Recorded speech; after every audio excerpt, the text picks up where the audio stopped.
buenas tardes a todas y a todos. Muy contento de compartir con ustedes esta experiencia de CIEC. En algún minuto fui consejero de CIEC para el Cono Sur. Me tocó organizar también el Congreso CIEC de Chile anterior, hace 16 años atrás, exactamente. Y por lo tanto, hay recuerdos también muy hermosos de ese tiempo.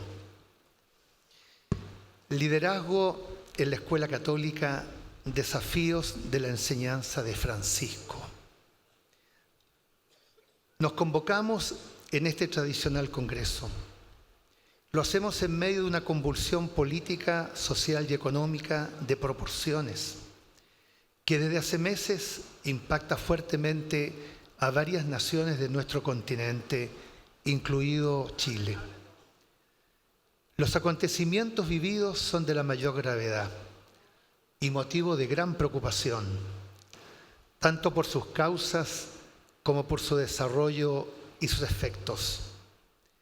Entendemos que son parte de un proceso que veníamos experimentando durante décadas y que tiene consecuencias profundamente humanas que no podemos ignorar. La primera obligación de todo educador, en especial los que ejercemos algún tipo de liderazgo en la formación de las nuevas generaciones, es comprender el profundo malestar de personas que se ven afectadas por injustas e inaceptables desigualdades, por decisiones arbitrarias que les afectan en su vida diaria y por prácticas cotidianas que consideran abusivas, porque lesionan especialmente a los grupos más vulnerables, como los pobres, migrantes, adultos mayores, niños y mujeres. También por un tipo de sociedad, estilos de liderazgo y estructuras sistémicas que de diversos modos han favorecido diversos tipos de corrupción e injusticias, generando mucha violencia. Por otra parte, debemos asumir también que vivimos una sociedad compleja, en un mundo globalizado, donde conviven grupos de personas con intereses divergentes, visiones diferentes, historias no compartidas, grupos de personas que viven en realidades que no se encuentran cara a cara, pero cuyas acciones u omisiones tienen consecuencias. Este gradual deterioro de la amistad cívica que nos va fragmentando se instala en nuestra forma de vivir, de actuar y proceder. Poco a poco las diferencias se transforman en sinónimos de violencia, amenaza y hostilidad. Tenemos que hacernos cargo de entender las raíces de esta violencia y trabajar con urgencia para prevenirla, detenerla y generar formas pacíficas de hacerse cargo de los conflictos. Por otra parte, los pastores reunidos en Aparecida afirmábamos que al mismo tiempo vivimos un cambio de época, cuyo nivel más profundo es el cultural. Y la educación justamente forma parte de la cultura. Se desvanece la concepción integral del ser humano, su relación con el mundo y con Dios. Aquí está precisamente el gran error de las tendencias dominantes del último siglo. Quien excluye a Dios de su horizonte falsifica el concepto de la realidad y solo puede terminar en caminos equivocados y con recetas destructivas. Surge hoy con gran fuerza una sobrevaloración de la subjetividad individual. Las nuevas generaciones, en sus aspiraciones personales profundas, son las más afectadas por la cultura del consumo. Tienen una nueva adicción por las sensaciones y crecen en su gran mayoría sin referencia a los valores e instancias religiosas. En medio de la realidad de cambio cultural emergen nuevos sujetos con nuevos estilos de vida, nuevas maneras de pensar, de sentir, de percibir y con nuevas formas de relacionarse. Por eso muy bien decían los anteriores que nos han dirigido sus mensajes que ha cambiado la sociedad, ha cambiado la cultura. ¿Cuánto ha cambiado nuestra manera de liderar? Para el cardenal Robert Sara, cuando era presidente del Pontificio Consejo Corunum, en conferencia en Estados Unidos, afirmaba que vivimos una época agitada, porque nuevos sistemas políticos y económicos dominantes están determinando nuevas realidades sociales. Existe también el intento de reducir la religión a un común denominador aceptado por todos, una religión basada en meros acuerdos humanos. Este es un peligroso intento de concebir a los seres humanos como un modelo antropológico universal que puede ser controlado por el poder económico y la sociedad, en lugar de considerar cada ser humano en el contexto de su condición social y cultural irrepetible. Esta grave crisis, debido a la carencia de una visión antropológica integral, ha dado lugar a una amenaza real de destrucción de la dignidad humana, el matrimonio y la familia. Este intento de excluir a Dios de la esfera humana y unir a las personas en torno a un humanismo materialista pone duramente a prueba a la Iglesia y su misión. En este sentido, el Papa Francisco, en un encuentro con las diversas confesiones religiosas, les ha exhortado a que por encima de todo debemos mantener viva en el mundo la sede absoluto, no permitiendo que prevalezca una visión de la persona humana unidimensional, según la cual el hombre se reduce a lo que produce y a lo que consume. Termina afirmando el Papa: se trata de una de las trampas más peligrosas de nuestro tiempo. Esos algunos simples elementos de contexto. Enseguida, algunos desafíos de la enseñanza de Francisco al liderazgo católico en la construcción de la sociedad. Así, a la hora de especificar el aporte de la fe en la construcción de la sociedad, Francisco afirma que hay que promover una nueva presencia de líderes católicos en los diversos ámbitos de la vida humana, principalmente nuevos métodos que permitan forjar alternativas que simultáneamente sean críticas y constructivas, que busquen siempre el bien posible aunque sea modesto, pero con clara identidad social cristiana, que más allá de doctrinas e ideologías nos da la libertad de comprometernos voluntariamente cuando así lo decidimos y participar de acuerdo a nuestra conciencia en los desafíos del poder, las estrategias, la acción. Construiremos, dice el Papa, la sociedad, pero nosotros, sin esperar o aceptar que otros lo hagan en nuestro nombre. Las personas católicas somos seguidores de una persona que es Jesús de Nazaret y no de una doctrina, ni una idea, ni una ideología. Ese sentimiento se da en el camino de la vida y en la historia de la humanidad. Es dentro de ella y en la lógica de la encarnación en que nos desarrollamos en la acción, en que nos desarrollamos en la construcción de la sociedad. De esta forma, como iglesia que somos, todos los bautizados, hacemos nuestra la afirmación del Concilio Vaticano II. Los gozos y las esperanzas, las tristezas y las angustias de los hombres de nuestro tiempo, sobre todo de los pobres y de cuantos sufren, son a la vez gozos y esperanzas, tristezas y angustias de los discípulos de Cristo. Nada hay verdaderamente humano que no encuentre eco en su corazón. La Iglesia se siente íntima y realmente solidaria del género humano y de su historia, proclamaba Gaudium et Spes. Es por esto que la Iglesia, en cumplimiento de su misión a lo largo de su historia, ha promovido el compromiso de laicos y laicas en la vida social y política, como parte de su vocación de creyentes y seguidores de Jesucristo.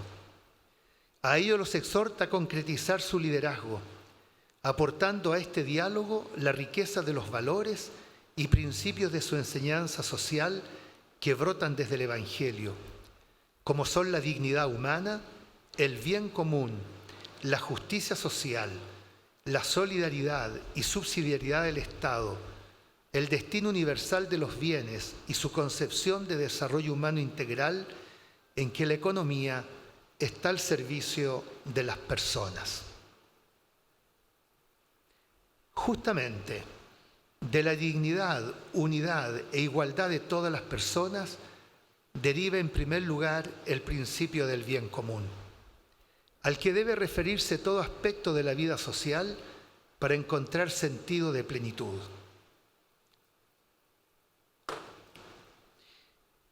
Es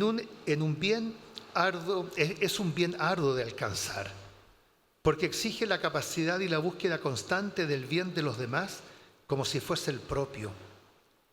Es por ello que una visión puramente histórica y materialista terminaría por transformar el bien común en un simple bienestar socioeconómico, carente de finalidad trascendente, es decir, de su más profunda razón de ser. El único modo de eternizar un conflicto es cerrando filas entre los iguales, que comparten la misma visión de mundo, con idénticas actitudes e iguales formas de acción. Así los anhelos y esperanzas, dolores y angustias de la otra parte o del resto de la sociedad arriesgan quedar postergados. La entera y diversa sociedad no es una suerte de botín del cual se pueda libremente disponer desde las instancias de élite o luchas de poder. Nos asiste la convicción que la ausencia de diálogo solo arriesga más exclusión, más pobreza y más violencia. En consecuencia, afirma el Santo Padre, el conflicto no puede ser ignorado o disimulado, ha de ser asumido, pero si quedamos atrapados en él, perdemos perspectivas. Los horizontes se limitan y la realidad misma queda fragmentada. Cuando nos detenemos en la coyuntura conflictiva, perdemos el sentido de la unidad profunda de la realidad. Pero hay una manera más adecuada de situarse ante el conflicto. Es aceptar sufrir el conflicto, resolverlo y transformarlo en el eslabón de un nuevo proceso. Y en este sentido podemos decir, felices los que trabajan por la paz. De este modo, se hace posible desarrollar una comunión en las diferencias que solo pueden facilitar auténticos líderes que se animan a ir más allá de la superficie conflictiva y miran a los demás en su dignidad más profunda. Por eso hace falta postular un principio, según Francisco, que es indispensable para construir la amistad social, que él llama la unidad es superior al conflicto. La solidaridad, entendida en su sentido más hondo y desafiante, se convierte así en un modo de hacer historia, en un ámbito viviente donde los conflictos, las tensiones y los opuestos pueden alcanzar una unidad pluriforme que engendra nueva vida. No es apostar por un sincretismo ni por la absorción de uno en el otro, sino por la resolución de un plano superior que conserva en sí las virtualidades valiosas de las polaridades en pugna. En una hora crucial de su historia, Jesús se detiene a pedir por la unidad. Su corazón sabe que una de las peores amenazas que golpea y golpeará a los suyos y a la humanidad será toda división y enfrentamiento. El avasallamiento de unos sobre otros. Hoy queremos entrar con Él en este huerto de dolor, también con nuestros dolores, para pedirle al Padre con Jesús que también nosotros seamos uno. No permitas que nos gane el enfrentamiento ni la división.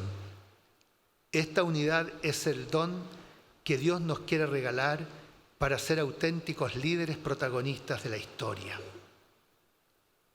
La unidad no nace ni nacerá de neutralizar o silenciar las diferencias. La riqueza de una tierra nace precisamente de que cada parte se anime a compartir su sabiduría con los demás. No es ni será una uniformidad asfixiante que nace normalmente del predominio y la fuerza del más fuerte, ni tampoco una separación que no reconozca la bondad de los demás. La unidad pedida y ofrecida por Jesús reconoce lo que cada persona, cada colectivo, cada pueblo, cada cultura está invitada a aportar en esta bendita tierra. La tarea del líder es recoger lo que el Espíritu ha sembrado en ellos como un don también para nosotros. Esto nos introduce en el camino de la solidaridad, como fuerza de tejer la unidad, como forma de construir la historia. Esa solidaridad que nos lleva a decir, nos necesitamos desde nuestras diferencias para que esta tierra siga siendo bella. Entonces, muy queridas educadores, colegas, a la luz de este muy rápido contexto de cómo está nuestra sociedad, el tema de los conflictos, el tema de las divisiones, la cultura que estamos viviendo que ya hace 12 años atrás los pastores en Aparecida nos hacían ver. Cómo esto se transforma en una tremenda interpelación a nuestro liderazgo católico y a nuestro tipo de liderazgo católico en la educación. Porque esto implica, por una parte, sin duda, formarnos nosotros para el liderazgo que hoy la sociedad, la cultura y lo que estamos viviendo, los contextos nos exigen para entrar en diálogo efectivamente con el resto del mundo, por muy diferentes y diversos que seamos, y por otra parte, cómo educar a nuestras alumnas y alumnos en lo que significa liderar en el resto de su vida, liderar espacios, instancias en la cultura y en la sociedad donde a ellos les va a tocar vivir efectivamente con las características que la doctrina, el magisterio y el evangelio nos ponen como criterios.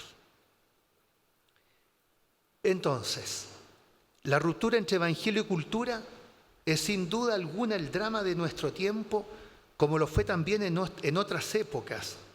Estas palabras ya las decía San Pablo VI en Evangelii Nuntiandi. Han marcado el pensamiento y la acción de la Iglesia en los últimos tiempos. Preocupación asumida por San Juan Pablo II y transformada en propuesta evangelizadora. Una fe que no se hace cultura es una fe no plenamente acogida, no plenamente pensada, no fielmente vivida.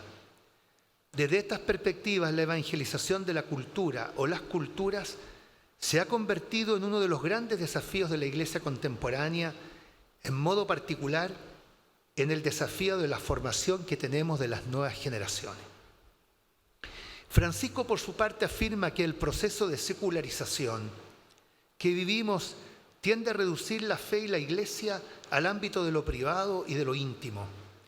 Además, al negar toda trascendencia, ha producido una creciente deformación ética, un debilitamiento del sentido del pecado personal y social y un progresivo aumento del relativismo, que ocasiona una desorientación generalizada, especialmente en la etapa de la adolescencia y la juventud tan vulnerable a los cambios. Así expresa en Evangelii Gaudium.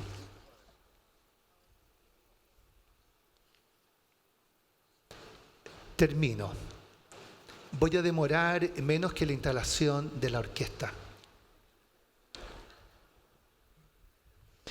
De hecho, ya el Concilio Vaticano II había trazado un camino metodológico, señalando las pautas evangelizadoras para esta importante tarea en un mundo plural y muy secularizado, como son suponer una actitud de rechazo, condena, por una actitud de apertura y oferta audaz de diálogo y colaboración. Es lo que el Papa Francisco ha proclamado la cultura del encuentro. Ello exige necesariamente estar en posesión de una sabiduría suficiente que permita conocer cuál es la identidad, la vocación y el destino último de la persona y del género humano y ponerse al servicio de ello.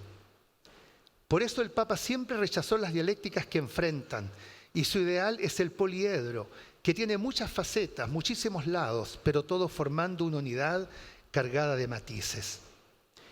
Al existir una suerte de marginación de lo anterior, no resulta paradójico que el mundo contemporáneo haya alcanzado metas importantes en el conocimiento de las fuerzas de la naturaleza, de la ciencia y de la técnica, pero al mismo tiempo carezca de una programación para una convivencia política adecuada que haga posible una existencia aceptable y digna para cada uno y para todos.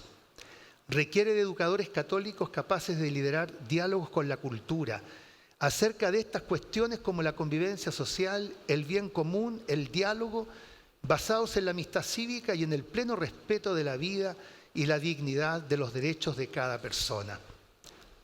Voy terminando. El Papa Juan Pablo II dice que a la hora de entrar en diálogo con la sociedad, con la cultura de hoy, tenemos que hacerlo en temas que son fundamentales para la cultura de hoy, para la sociedad de hoy y que son también para la Iglesia.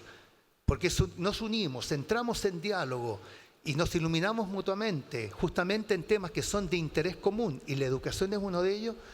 El Papa pone 3 grandes contenidos. Se los leo. Dice: privilegiar en primer lugar las mujeres, en cuanto pilares de la edificación de la Iglesia y la sociedad, sin olvidar que la esperanza de Latinoamérica tiene rostro femenino. En segundo lugar, los jóvenes, porque en ellos habita la inconformidad y rebeldía que son necesarias para promover cambios verdaderos y no meramente cosméticos. Jesucristo, eternamente joven, está presente en su sensibilidad, en la de ellos, en su rostro y en sus inquietudes. Y en tercer lugar, los más pobres y marginados, porque en la opción preferencial por ellos, la Iglesia manifiesta su fidelidad como esposa de Cristo, no menos que sobre el ámbito de la ortodoxia.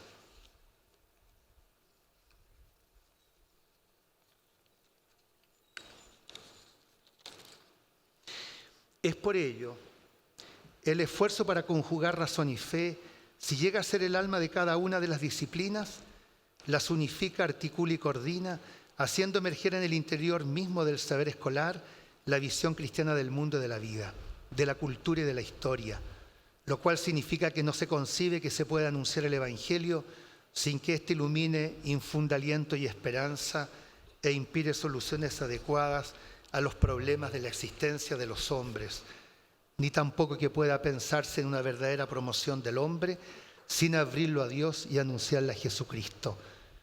Así la persona se construye en unidad existencial, o sea, asume sus responsabilidades y busca el sentido último de la vida. Finalmente, nos dice el Papa Francisco, la misma fe cristiana puede conducir a distintos compromisos en la construcción de la sociedad, y así debemos respetarlo, no pretendiendo ser intérpretes únicos, pero en los debates que atentan directamente contra la cristiandad, como lo es la defensa de la vida, es fundamental que los católicos digamos presente plenamente y que las diversas voces se conviertan en una sola. Sobre todo lo demás, tenemos bastante tiempo para debatir. Muchas gracias.